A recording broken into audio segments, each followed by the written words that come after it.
What a treat we have for you!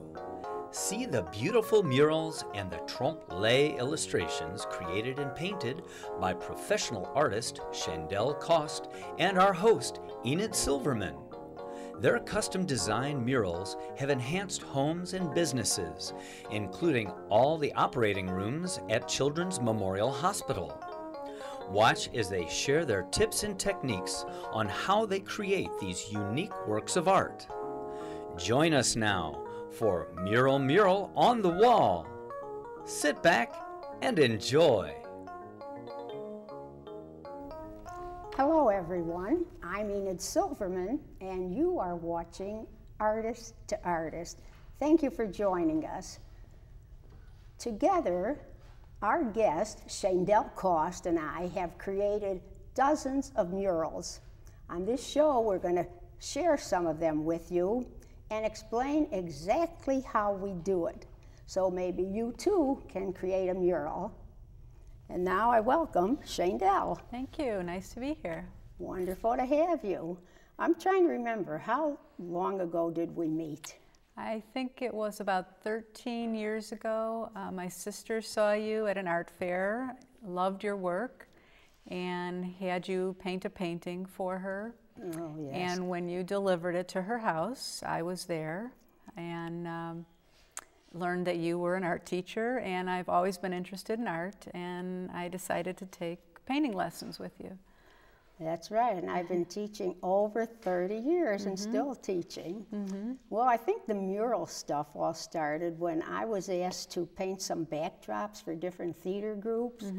I know we went to Apple Tree Theater and Niles West High School, Hersey High School. Right, we did a bowling alley.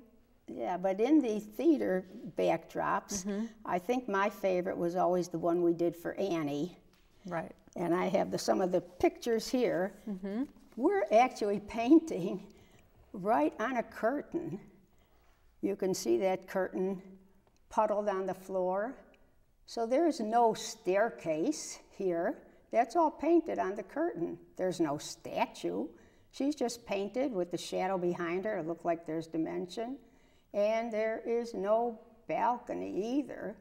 So this is all an illusion, 3 dimensions on that backdrop curtain. And Warbucks Mansion, we even have a Mona Lisa on the wall and the curtains and the draperies, but this is all on a flat curtain. From the audience, they didn't even appreciate it was painted because it looked so real. Right, looks like you could walk right up the stairs. And afterwards, I think we were invited to Children's Memorial Hospital. Right. And wasn't that I orchestrated like 100 volunteers in the hallways? Yes, the nurses and doctors volunteered their time and painted the hallway leading to the operating rooms. It was just kind of an all different kind of theme, you know, not one main subject. Yeah, flowers, fruit, vegetables, stuff like that. Trees, greenery.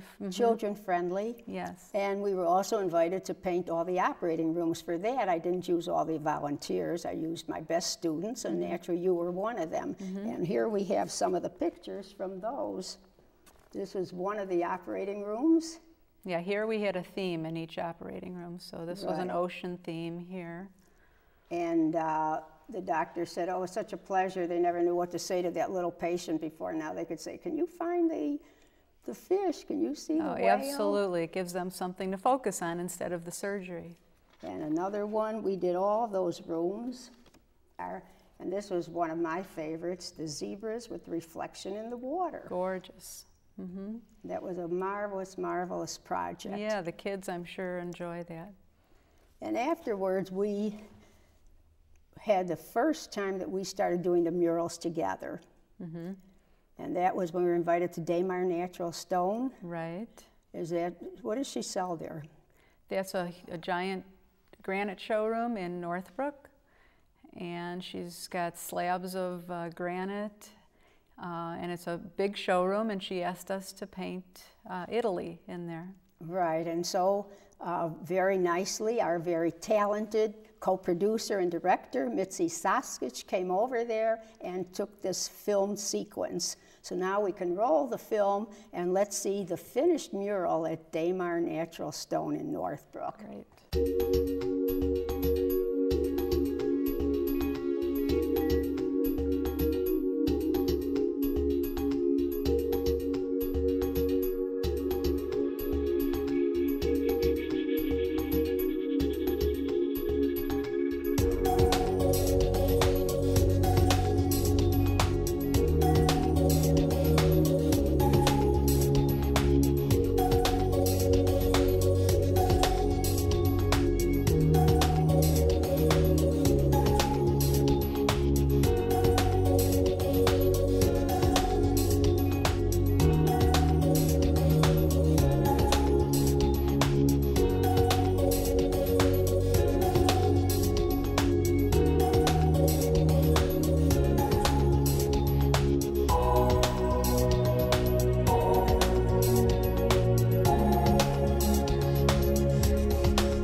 that was so much fun to do. We did that over a long period of time. Yes, it was. But seeing the finished product, I don't think people can really realize how much it changed, how we removed the white wall and created all this. Right. Here, I could show you.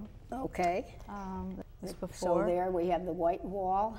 Oh, and that's her tables, right? Right, her tables, her chairs, and we created the cafe scene because we wanted depth between the two end buildings there. Okay, let's see the bottom one now, the finished cafe scene. So we've painted the tables, there you go. Okay, and we gave great depth between the two buildings on either side, and we mimicked their chairs and tables so it would fit right in. And there's the awning that looks three-dimensional, and the roof and the shutters. Let's tell them how we do it. We meet with the client first, and then we measure. Yes, we measure. We listen to their ideas. Right. Sometimes they have great ideas, other times they leave it up to us. Yes. When they don't have ideas, we come up with ideas, and it helps to show them references. And then we go back and we do more research and references and our preliminary sketch. And this is the one we did for Daymar right here. This shows a pencil sketch of what our first concept was on the Venetian scene that you saw. Exactly, right. So we always start with the pencil steps, so we have a really good composition and concept. Right, and we do it on graph paper. We measure the wall, and we do it to scale on graph paper. So let's say the wall is 16 feet high, then our sketch is about 16 inches. Right. And then sometimes we do a full color sketch. And here we did that for Daymar. So you can see how close what the client sees is to what they get. Right, and hopefully, let's see, how do we get it onto the wall now, being this size? That's the tricky part. Yeah, hopefully we're able to use a projector in this kind of area because it's such a large building. And we did try to do that. Yes, we try to project our sketch on this wall, and what happened? Well, it didn't work. And what happened was the lines converged and it was all distorted. I think the projector had to be like in the middle height of the room for it to work, and we couldn't get it to that point.